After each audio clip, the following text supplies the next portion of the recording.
23 मार्च के आते ही हमें भगत सिंह की याद आने लग जाती है। महान लोगों की मौत एक बार नहीं 2 बार होती है।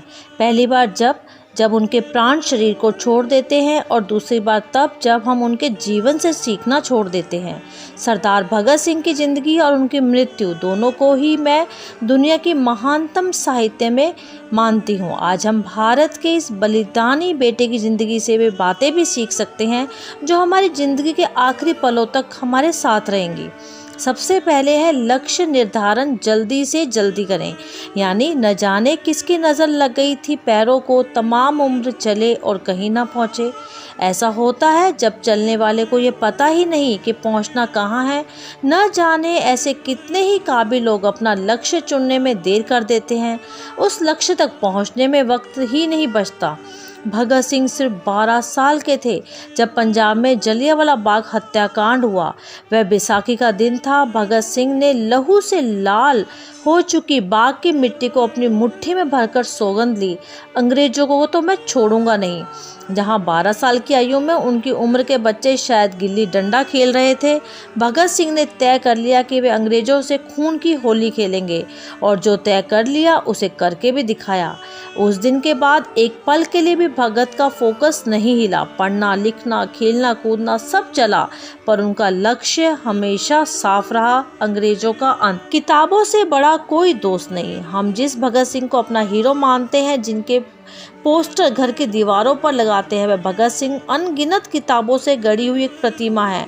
उनके रोम रोम में हजारों पन्नों का ज्ञान भरा है, और इसलिए ज़िंदगी के हर सवाल का उनके पास माकूल जवाब भी था। उनके बारे में हमने कई कहानियाँ सुनी और पढ़ी भी। क्या ऐसी कोई घटना याद है जब भगत सिंह सही और गलत का भेद ही न कर पाए? कभी नहीं, क्योंकि वह जो पढ़ते थे वह हजारों दिमाग का ज्ञान अपने अंदर भर लेते थे, और जब परिस्थितियाँ प्रश्न करती थी तो हजारों दिमाग से सोचकर उत्तर भी निकलता था। भगत बचपन से ही किताबों की ओर झुके हुए थे। महापुरुषों की कहानियां, प्रेरक कहानियां, क्रांतिकारियों के बारे में पढ़ना उन्हें खास तौर से पसंद था। बड़े हुए तो उन्होंने अपने पढ़ने का दायरा और बढ़ा लिया। वे किसी की विचारधारा की नहीं, हर तरह की विचारधारा का साहित्य पढ़ते थे, उनसे नोट्स बनाते थे। भगत सिंह जेल में थे तो लेनिन को पढ़ाकर सावरकर को भी पढ़ा और मार्क्स को भी पढ़ा, स्वामी विवेकानंद को भी पढ़ा। यानी सावरकर की लिखी हुई किताब हिंदू पथ पातशाही तो भगत ने बड़े गर्व से पढ़ी भी थी, तो उनको किताबों का तो बहुत ही ज़्यादा शौक था। इसके अलावा उन्हें मौत से डर कभी नहीं लगा। लाहौर सेंट्रल जेल में भगत सिंह अपनी बैरक में कैद थे। फांसी का हुक्म सुनाया गया, तारीख नज़दीक आई।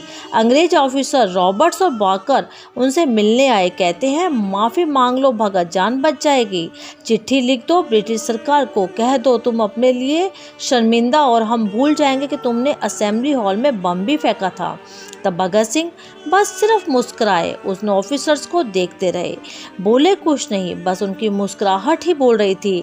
भगत सिंह ने अंग्रेजी सरकार को चिट्ठी तो लिखी, पर उस चिट्ठी में भगत ने लिखा, मैं ब्रिटिश सरकार से अपील करता हूँ मुझे फांसी ना दी जाए, क्योंकि फांसी तो अपराधी को दी जाती है।